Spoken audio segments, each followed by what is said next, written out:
по этому термину организованная политическая группировка.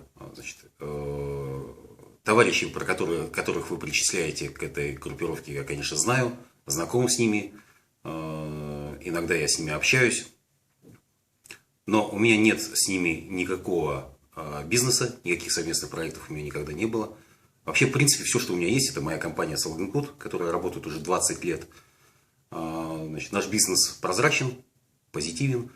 Вообще, в принципе, за время моего депутатства, если так говорить, если можно так сказать, я не получил ни одного земельного участка, пользуясь своим служебным положением. На общих основаниях.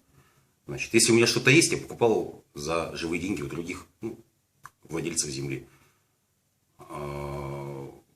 Если существовали какие-то ситуации, когда люди получали пачками распоряжения о выделении земли, это не про меня. Я, кстати, эту ситуацию могу прокомментировать в любой момент, даже подключенным к детектору лжи, если это потребуется.